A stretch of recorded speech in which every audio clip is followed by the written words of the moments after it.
Assalamualaikum warahmatullahi wabarakatuh. Perkenalkan, nama saya Sherly Kusferawati. Di sini saya akan mereview mengenai buku dengan judul Membuka Potensi Diri dengan Kecerdasan Emosional untuk memenuhi tugas mata kuliah kecerdasan emosional. Setiap manusia dilahirkan dengan potensi unik yang luar biasa, namun tidak semua orang menyadari atau mampu menggali potensi tersebut secara maksimal. Banyak dari kita yang terjebak dalam rutinitas, tekanan sosial, atau rasa tidak percaya diri sehingga potensi yang ada hanya menjadi angan tanpa realisasi. Dalam menghadapi tantangan hidup, kecerdasan intelektual atau IQ seringkali dijadikan tolak ukur utama kesuksesan. Padahal penelitian dan pengalaman menunjukkan bahwa kemampuan seseorang dalam mengelola emosi, membangun hubungan sosial, serta memahami perasaan diri dan orang lain yang disebut sebagai kecerdasan emosional berperan jauh lebih besar dalam menentukan keberhasilan dan kesejahteraan hidup. Penjelasan yang pertama yaitu mengenal kecerdasan emosional. Kecerdasan emosional atau emotional intelligence (EQ) adalah kemampuan untuk mengenali, memahami, dan mengelola emosi, baik emosi diri sendiri maupun orang lain.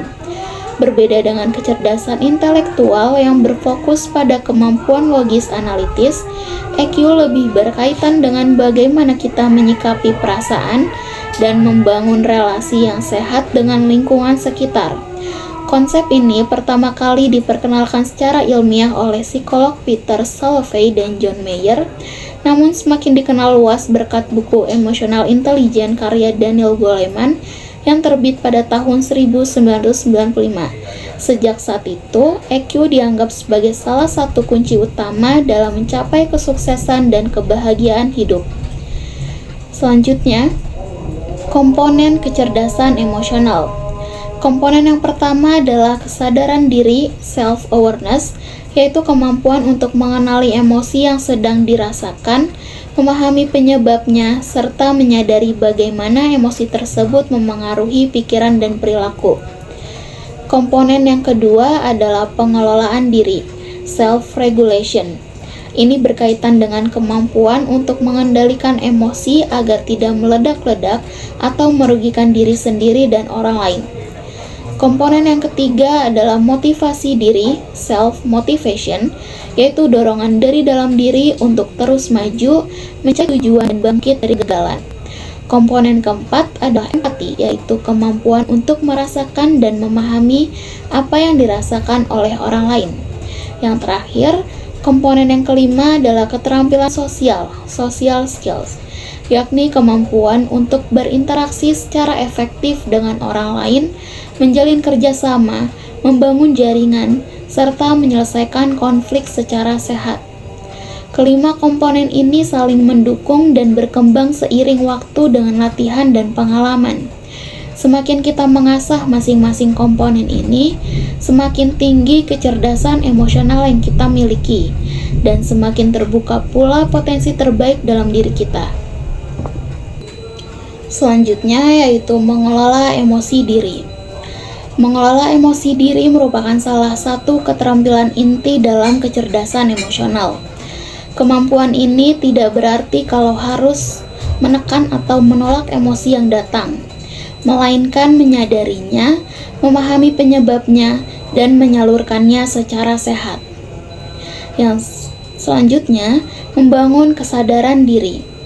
Seseorang yang memiliki kesadaran diri tidak mudah dikendalikan oleh emosi. Ia mampu mengamati perasaannya tanpa larut atau tenggelam di dalamnya. Selanjutnya yaitu menumbuhkan empati.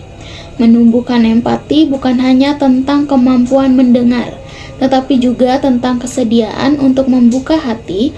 Ketika seseorang sedang sedih, empati bukan berarti langsung memberi nasihat, tetapi cukup dengan berada di sana dan berkata, "Aku mengerti ini pasti berat untukmu."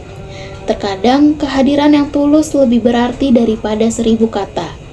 Empati menuntut kita untuk menunda penilaian, membuka pikiran, dan menempatkan diri pada posisi orang lain, meskipun kita belum pernah mengalami hal yang sama. Selanjutnya, kecerdasan emosional dalam hubungan sosial. Orang yang memiliki kecerdasan emosional tinggi cenderung lebih mampu memahami dinamika hubungan. Mereka tidak hanya fokus pada diri sendiri, tetapi juga peka terhadap perasaan dan kebutuhan orang lain. Mereka tahu kapan harus berbicara, kapan mendengarkan, dan kapan memberi ruang.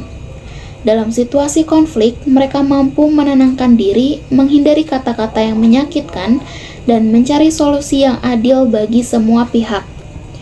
Selanjutnya, mengelola konflik dengan EQ.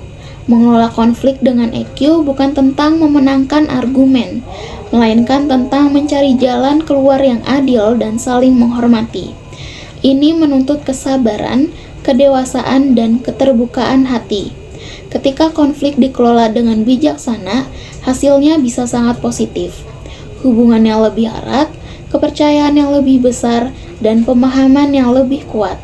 Dalam jangka panjang, keterampilan ini menjadi fondasi penting untuk menciptakan hubungan sosial yang sehat dan berkelanjutan. Selanjutnya yaitu EQ dan potensi diri. Selain itu, EQ membantu kita menghadapi tantangan tanpa mudah menyerah. Ketika mengalami kegagalan, orang dengan EQ tinggi tidak terpuruk terlalu lama. Mereka mampu mengelola kekecewaan, belajar dari pengalaman, dan bangkit dengan motivasi yang lebih kuat. Mereka tidak membiarkan emosi negatif mengaburkan pandangan mereka terhadap diri sendiri maupun masa depan. Selanjutnya ada EQ di dunia kerja. Di dunia kerja yang penuh tekanan, tuntutan, dan interaksi lintas individu, kecerdasan emosional menjadi bekal yang sangat penting. Bukan hanya kompetensi teknis yang menentukan keberhasilan seseorang di tempat kerja, tetapi juga kemampuan untuk mengelola emosi, memahami dinamika tim, serta berkomunikasi secara efektif.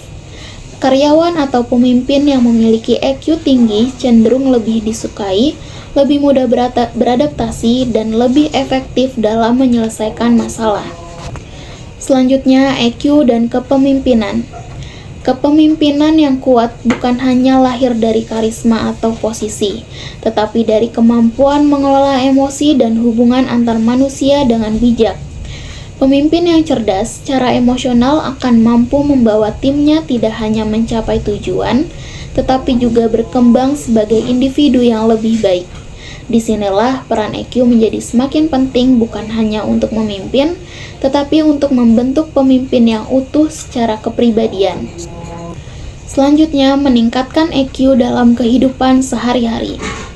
Cara meningkatkannya yaitu langkah pertama adalah latihan kesadaran diri secara rutin. Setiap hari luangkan waktu sejenak untuk merefleksikan apa yang Anda rasakan dan mengapa Anda merasakannya. Yang kedua, belajar mengatur respon emosional, bukan menekan emosi. Ketiga, asah empati dengan aktif mendengarkan orang lain.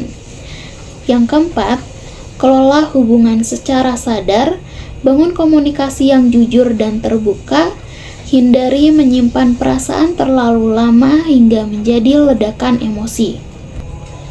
Terakhir, jadikan EQ sebagai bagian dari gaya hidup. Bukan hanya saat masalah muncul, tetapi juga dalam keseharian, dalam cara menyapa orang lain, memberi apresiasi, memaafkan, dan bersikap terbuka terhadap perubahan. Selanjutnya, menanamkan EQ sejak dini. Masa kanak-kanak adalah periode emas dalam pembentukan karakter dan fondasi kepribadian. Apa yang ditanamkan sejak usia dini akan membentuk cara anak berpikir, merasa, dan berinteraksi sepanjang hidupnya. Oleh karena itu, menanamkan kecerdasan emosional sejak dini merupakan langkah penting dalam menciptakan generasi yang tidak hanya cerdas secara intelektual, tetapi juga matang secara emosional.